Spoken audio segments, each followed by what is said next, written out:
नमस्कार, आप देख रहे हैं आचरण न्यूज। हम लगातार आपको अपने शो ये हेल्थ नहीं आसान के माध्यम से ग्वालियर के जाने माने चिकित्सकों से रूबरू करवाते हैं। इसी कड़ी में आज हमारे साथ मौजूद हैं दिल से दिल का इलाज करने वाले वरिष्ठ हृदय रोग विशेषज्ञ doctor Abhishek Sharma.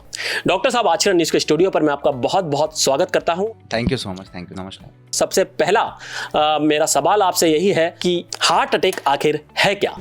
Heart attack यानी हृदयाघात बेसिकली एक हार्ट की ऐसी बीमारी है जिसमें हमारे हार्ट में जो एक मसल का पंप होता है, जिसका काम होता है पूरी बॉडी में खून की सप्लाई देना या खून को पंप करना, उसको खुद के लिए भी ब्लड सप्लाई चाहिए होती है जी। जब वो धमनियों द्वारा जो ब्लड सप्लाई होती है, अगर वो ब्लॉकेज की वजह से या उस नस में थक्का जम जाने की वजह से अचानक वो ब्लड सप्लाई बंद हो जाए तो हार्ट के एक हिस्से को खून मिलना बंद हो जाता है और वहाँ की कोशिकाएं या मांसपेशियां जो हैं वो मरने लगती हैं। इसी को हार्ट अटैक बोलते हैं। जी डॉक्टर साहब, कई बार हमारे सामने एक शॉकिंग न्यूज़ आती है कि अच्छा खासा हट्टा कट्टा आदमी जो व्यायाम करता है, लगातार उसका खान पान भी सही है और वो वॉक भी करता है, सुबह अपना व्यायाम करता है, कसरत करता है, उसके बाद भी चलते चलते अचानक से एक ऐसा दर्द उसके सीने में उठता है और वो वहीं पर ही लेट जाता है और लोग यही कहते हैं कि वो उसको अटैक आ गया या हार्ट अटैक पड़ गया। इसका मुख्य कारण क्या होता है? कोलैप्स होने का कारण या अचानक मृत्यु होने का कारण हार्ट अटैक नहीं होता, कार्डियक अरेस्ट होता है। देखिए, दोनों बातें अलग हैं।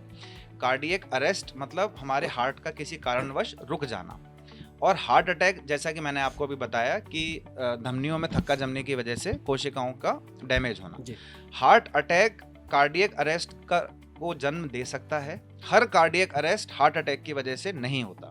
इसका मतलब ये है कि हार्ट में अटैक के अलावा और कई टाइप की बीमारियां होती हैं, जिसमें जो खराब बीमारियां होती हैं, जिसमें हमारी धड़कन में हार्ट में जो धड़कन होती है वो अनियमित होने की वजह से कभी कभार ऐसा होता है कि हार्ट हमारा बहुत तेज़ धड़कने लगता है और अचानक स्टॉप हो जाता है। आपने कई बार टीवी में या पिक्चरों में देखा होगा, मरीज को शॉक देते हैं, इलेक्ट्रिकल शॉक। तो वो जो होता है वो इसी चीज़ के लिए होता है कि जब कभी बहुत ज़्यादा तेज़ हार्ट चल रहा है अचानक, जिसको हम मेडिकल लैंग्वेज में बोलते हैं वेंट्रिकुलर टेकिकार्डिया या वेंट्रिकुलर फिब्रिलेशन। मतलब हार्ट हमारा नॉर्मली 60 से 100 बीट्स पर मिनट के हिसाब से धड़कता है। अगर ये किसी कारणवश, किसी जेनेटिक डिजीज़ की वजह से या किसी कंडक्शन सिस्टम के डिस्टर्बेंस की वजह से ये धड़कन हमारी 200-250 पहुँच जाए और अचानक हार्ट अरेस्ट हो जाए, तो स्पेशली एथलीट्स में या सडन डेथ जो होती है उसका सबसे कॉमन कारण ये होता है। CPR की बात आपने की, जैसा कि हमारे शहर में हम देखते हैं तो CPR की कई लोग ट्रेनिंग देते हैं, कई संस्थाएं ट्रेनिंग देती हैं। तो CPR कितना ज़रूरी है? यानी हार्ट के जो मरीज होते हैं, उनके घर में लोग रहते हैं, उन्हें क्या CPR की जो ट्रेनिंग है वो कितनी आवश्यक होती है? CPR एक बहुत ही बेसिक चीज़ है। उसमें हमको चेस्ट कंप्रेशंस देने होते हैं और हमको ब्रीदिंग देनी होती है। सबसे पहले तो हमको ये पहचानना होता है कि पेशेंट कॉन्शियस है, होश में है या नहीं है। कई बार कोई सीरियस चीज़ नहीं भी होती, सिंपल BP कम होने की वजह से भी कभी कभार लोग बेहोश होते हैं। तो पहले तो हमको नब्ज़ देखनी आनी चाहिए। नब्ज़ देखना बहुत ही आसान चीज़ होती है। अगर मैं आपको बताना चाहूँ, ये जो हमारा अंगूठा होता है, इसकी सीध में हमारी नब्ज़ होती है। दोनों हाथों में आप खुद अपनी नब्ज़ फील करके देख सकते हैं। इसके अलावा जो हमारा गला होता है, इसकी सीध में यहाँ पर हमारी नब्ज़ होती है। तो ये दो जगह ऐसी नब्ज़ हैं कि आप लोग आसानी से इसको देख सकते हैं। अगर किसी पेशेंट की नब्ज़ ठीक चल रही है और वो सिर्फ बेहोश हुआ है तो ज़रूरी नहीं है उसको कार्डियक अरेस्ट हुआ हो। अगर आपको पेशेंट की नब्ज़ नहीं मिल रही है, पेशेंट जगाने पे भी नहीं जग रहा है, बिल्कुल ही बेहोश है, तो सबसे पहला स्टेप तो होना चाहिए कॉल फॉर हेल्प। आपके आसपास जितने भी लोग हैं, आप हेल्प के लिए बुलाइए।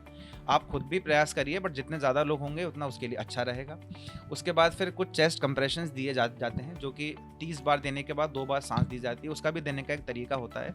हमारे ग्वालियर में काफ़ी सारी संस्थाएं हैं जो स्कूल में, कॉलेजेस में जाके और पेशेंट्स को हर जगह इस चीज़ की ट्रेनिंग दे रही हैं। और ये बहुत मुश्किल काम नहीं है, सीखना बहुत आसान काम है। अगर आप इस चीज़ को सीखते हैं, अपने घर में ही नहीं, अपने समाज में कई लोगों की आप मदद कर सकते हैं और बिल्कुल सीखना चाहिए। डॉक्टर साहब, ये बताइए कि है ना, जो हार्ट के मरीज होते हैं वो मर्ज पहले से कैसे मालूम चले कि उनको अब अटैक आने वाला है, तो उस तरीके से वो सावधान रहे? जो रिस्क फैक्टर्स होते हैं basically BP, sugar, cholesterol, smoking, 50 साल से 55 साल से ऊपर की एज, टोबैको कंजम्पशन या फैमिली हिस्ट्री, घर में यंग एज में लोगों को जेनेटिक टेंडेंसी कुछ होना। तो इसमें कुछ चीज़ें ऐसी हैं जैसे कि सिगरेट पीना ना पीना हमारे हाथ में है, तो ये एक मॉडिफाइबल रिस्क फैक्टर हो गया। सपोज करिए कोई व्यक्ति है जिसकी उम्र 55-60 साल है, जिसको BP भी है, शुगर कंट्रोल नहीं रहती, कोलेस्ट्रॉल भी है, फैमिली हिस्ट्री भी है, स्मोकिंग भी करता है, तो ऐसे व्यक्ति को ब्लॉकेज बनना हार्ट में ही नहीं, शरीर के अन्य नसों में, हृदयघात होना, स्ट्रोक होना, इसकी संभावना एक नॉर्मल व्यक्ति से ज़्यादा रहती है। तो जिन लोगों को रिस्क फैक्टर्स होते हैं, सबसे पहले तो उनको पहचानना चाहिए। बीपी शुगर के कोई लक्षण नहीं होते काफ़ी बार, इसलिए इनको साइलेंट किलर भी कहा जाता है। तो जिन भी लोगों को बीपी है या शुगर है, उन लोगों को इसका खास ख्याल रखना चाहिए, डॉक्टर के पास रेगुलर चेकअप कराना चाहिए और इनको दवाइयों के माध्यम से और लाइफस्टाइल अच्छी करने के माध्यम से कंट्रोल करना चाहिए। जो बुरे रिस्क फैक्टर्स हैं, जो मॉडिफाई कर सकते हैं, जैसे कि तम्बाकू या बीड़ी सिगरेट का सेवन करना, वो बंद करना चाहिए। ये सारी चीज़ें अगर हम कंट्रोल रखते हैं, उसके बाद हम अपनी हृदयघात और ब्लॉकेज बनने की समस्या को एक रिस्क हम कम कर सकते हैं। इसके बाद भी अगर हम चाहें तो नियमित कुछ चेकअप होते हैं, जैसे कि इकोकार्डियोग्राफी और ट्रेडमिल टेस्ट। ये कुछ टेस्ट ऐसे होते हैं जिसमें हम हार्ट अटैक होने के पहले एक स्टेबल पेशेंट का भी एक स्क्रीनिंग कर सकते हैं कि इसको संभावना है या नहीं है। इसके अलावा एक एंजियोग्राफी भी होती है जिन मरीजों को लक्षण हो रहे हैं, हार्ट अटैक नहीं हुआ है, बट जैसे कि चलने फिरने में छाती में भारीपन या मेहनत का काम करने में छाती में भारीपन, आराम करने पे कम हो जाना, इस टाइप के मरीजों को एक हृदय रोग विशेषज्ञ की सलाह से अगर ज़रूरत है तो एंजियोग्राफी कराना चाहिए। तो सब एक सवाल है मेरा, ये कोलेस्ट्रॉल जो होता है वो बचपन से ही व्यक्ति को प्रभावित करता है या एक एज के बाद या 30 के बाद या 40 के बाद प्रभावित करता है? देखिए, कोलेस्ट्रॉल जो है वो कई टाइप का होता है। गुड कोलेस्ट्रॉल भी होता है, बैड कोलेस्ट्रॉल भी होता है। और ये कोलेस्ट्रॉल दो कारणों से बढ़ता है। एक होता है जेनेटिक टेंडेंसी, किसी का अगर मेटाबॉलिज्म में कोई जेनेटिक दिक्कत है जिसकी वजह से कोलेस्ट्रॉल ज़्यादा आ रहा है। और दूसरा कारण होता है बैड लाइफस्टाइल, जैसे कि आजकल हम देख रहे हैं कि पहले घर का खाना ज़्यादा खाया जाता था, फिजिकल एक्टिविटी ज़्यादा होती थी।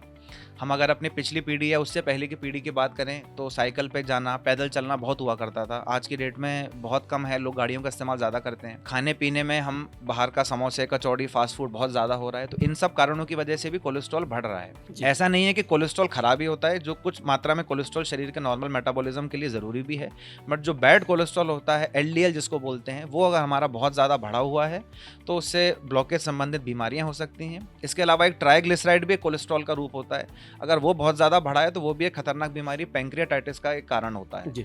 तो कोलेस्ट्रॉल कंट्रोल में रखना चाहिए लाइफस्टाइल के माध्यम से, और अगर वो आपका लाइफस्टाइल के बाद भी बढ़ा आ रहा है तो उसका प्रॉपर ट्रीटमेंट लेना चाहिए। अच्छा डॉक्टर साहब, विशेषज्ञों का कहना है कि महिलाओं की तुलना में पुरुषों में जो हृदय रोग हैं उनको सबसे ज़्यादा खतरा होता है। आदमी होना अपने आप में एक रिस्क फैक्टर होता है ब्लॉकेज बनने के लिए। और कई सारी स्टडीज़ में ये प्रूव हुआ है कि मीनोपॉज जब तक किसी महिला को जैसे महीना जब तक आता है तब तक पुरुष की तुलना में ब्लॉकेज बनने की संभावना कम रहती है। और जब मीनोपॉज यानी माहवारी जब उनकी आना बंद हो जाती है, उसके बाद उनमें कई सालों के बाद पुरुष के बराबर रिस्क फैक्टर होता है। और उसका रीज़न जो स्टडीज़ में डिस्क्राइब किया गया है, ईस्ट्रोजन हार्मोन जो सिक्रीट होता है उसकी वजह से किया गया है। जी डॉक्टर साहब, हार्ट के जो मरीज हैं उनको किन किन बातों का मुख्य रूप से ध्यान रखना चाहिए? एक बार किसी व्यक्ति को पता चल गया है कि उसको हार्ट की प्रॉब्लम है तो सबसे पहले तो हमको उसके रिस्क फैक्टर्स को जितना हो सके कंट्रोल करना चाहिए। वो बीमारी दोबारा ना हो या और बड़े रूप में ना हो या और ज़्यादा ना बढ़े, उसके लिए प्रॉपर हमको हृदय रोग विशेषज्ञ से इसका ट्रीटमेंट लेना चाहिए, रेगुलर चेकअप कराना चाहिए, और सबसे ज़रूरी हमको दवाइयों का सेवन नियमित करना चाहिए। बीपी, शुगर और हार्ट की कई सारी दवाइयाँ ऐसी होती हैं जो आप खाएंगे या आप नहीं खाएंगे, बहुत बार उसके लक्षण पर फ़र्क नहीं पड़ता। जैसे आपकी शुगर अगर बिल्कुल बढ़िया कंट्रोल चल रही है, 110-100 खाली पेट आ रही है, या आपकी शुगर 300 चल रही है खाली पेट, बहुत बार पेशेंट को पता भी नहीं होता, बट जो बढ़ी हुई शुगर है वो अंदर ही अंदर दीमक की तरह शरीर खराब करती है। तो ऐसे लोगों में बहुत बार प्रॉब्लम बढ़ती है। तो हार्ट के पेशेंट्स को, बीपी शुगर के पेशेंट्स को सबसे ज़्यादा इस चीज़ का ख्याल करना चाहिए कि वो अपने सारी चीज़ें कंट्रोल में रखें, नियमित अपना चेकअप कराएं, नियमित अपनी दवाइयों का सेवन करें और रेगुलर फॉलोअप में रहें। अच्छा, ऐसी कोई जांच होती है जो हम जैसे रूटीन में करा सकें, यानी 3 मंथ में करा लें या 6 मंथ में करा सकें, जिससे ये पता लग सके कि हम खतरे से बाहर हैं? मेरे हिसाब से अगर किसी व्यक्ति को कोई प्रॉब्लम नहीं भी है और 35 या 40 ईयर्स की एज के बाद रेगुलर अपना चेकअप बिल्कुल कराना चाहिए। कुछ बेसिक टेस्ट होते हैं, जैसे कि हम शुगर चेक कर सकते हैं, अपनी ब्लड प्रेशर चेक कर सकते हैं, कोलेस्ट्रॉल, थायराइड चेक कर सकते हैं। इसके अलावा एक बेसिक ECG भी हमको काफ़ी जानकारी दे देता है। 6 महीने साल में अगर आप बात करें तो एक ट्रेडमिल टेस्ट जैसा मैंने आपको बताया, अगर आपको लगता है जैसे 40 ईयर्स के ऊपर हैं या रिस्क फैक्टर्स आपके पास हैं तो हर साल एक बार TMT कराने में कोई नुकसान नहीं है। और जिन लोगों को सिम्टम्स हो रहे हैं और कोई फर्दर इन्वेस्टिगेशंस की ज़रूरत है तो वो हृदय रोग विशेषज्ञ की सलाह पे वो चीज़ करानी चाहिए। अच्छा डॉक्टर साहब, ये बताइए कि क्या ऐसा कोई डाटा हमारे पास है कि ये जो हार्ट की बीमारी है ये भारत में ही देखने को मिलती है या और भी अन्य कई देशों में? देखिए, इसमें मैं आपको बताना चाहूँगा कि एक होती हैं diseases of the developing world, मतलब जो देश विकसित हो रहे हैं, जैसे हमारा भारत एक डेवलपिंग वर्ल्ड है। जी। और कुछ डिजीजेज होती हैं diseases of the developed world, जैसे कि वेस्टर्न कंट्रीज, अमेरिका, यूरोप।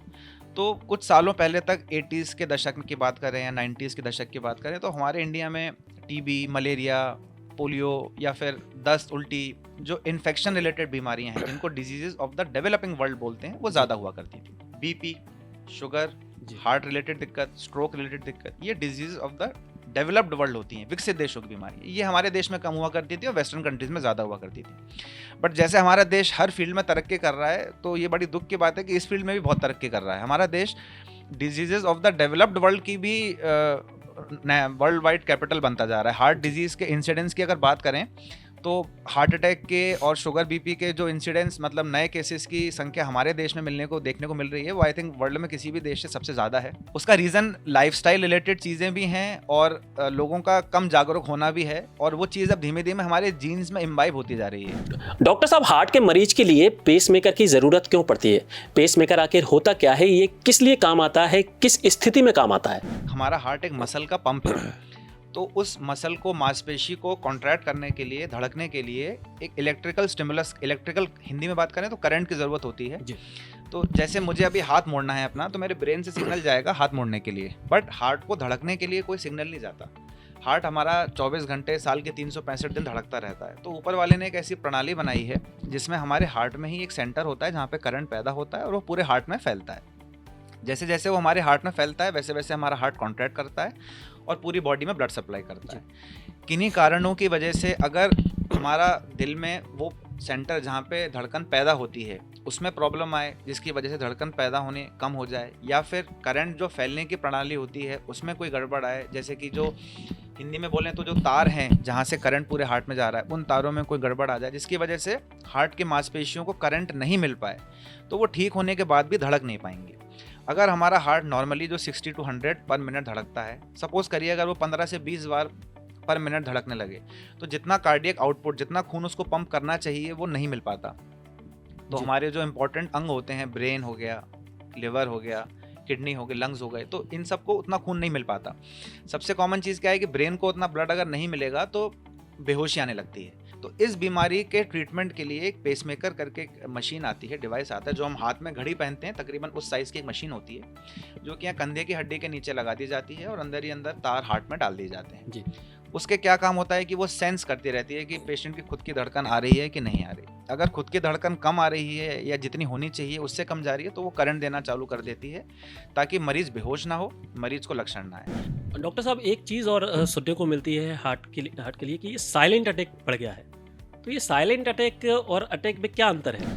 देखिए, साइलेंट अटैक जैसे हमको नाम से पता चल रहा है कि मरीज को यही नहीं पता कि उसको हार्ट अटैक चल रहा है। ये सबसे कॉमनली देखा जाता है जिन लोगों को शुगर की दिक्कत होती है। जो डायबिटीज़ वाले मरीज होते हैं उनमें ऑटोनॉमिक न्यूरोपैथी या नसों की खराबी भी होती है, जिसकी वजह से बहुत बार उनको सिम्टम्स नहीं होते।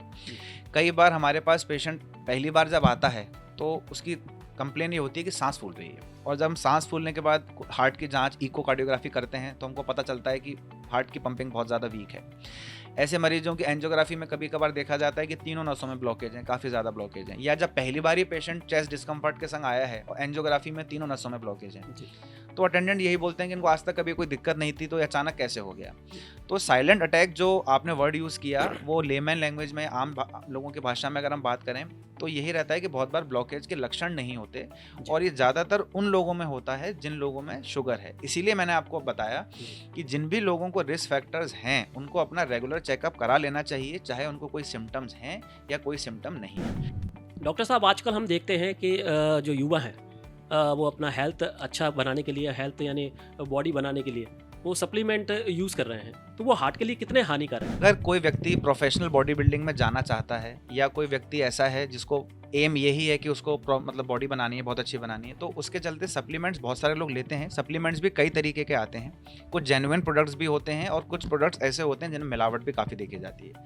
अब इनमें जो कंटेंट होते हैं, कई बार ये भी एक रिस्क फैक्टर देखा गया है, ऐसे लोगों को हार्ट में ब्लॉकेज बनने की संभावना नॉर्मल व्यक्ति से ज़्यादा पाई गई है।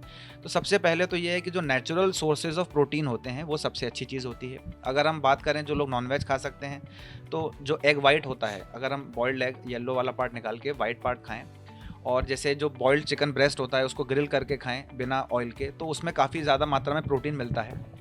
वो एक अच्छा सोर्स रह सकता है सप्लीमेंट के बजाय।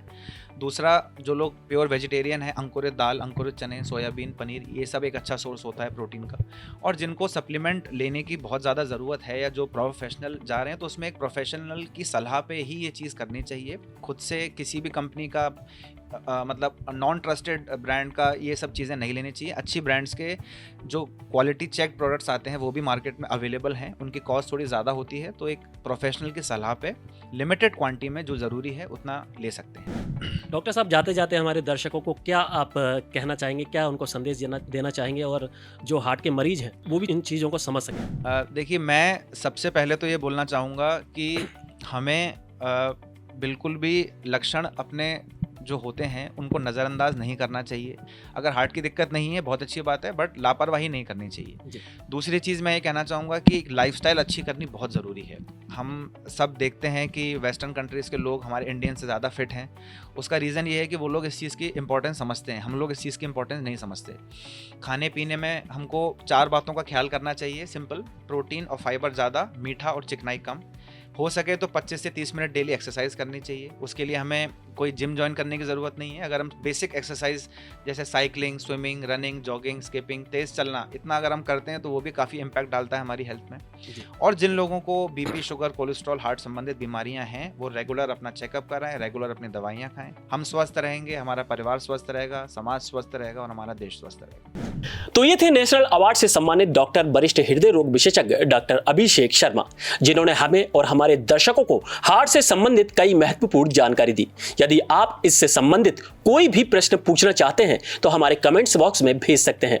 हमारा ये शो हेल्थ नहीं आसान अगर आपको पसंद आया हो तो हमारे चैनल को लाइक और सब्सक्राइब जरूर करें। इसी के साथ मैं शाहनवाज खान, आपका होस्ट, आपसे विदा लेता हूं। जय हिंद, जय भारत।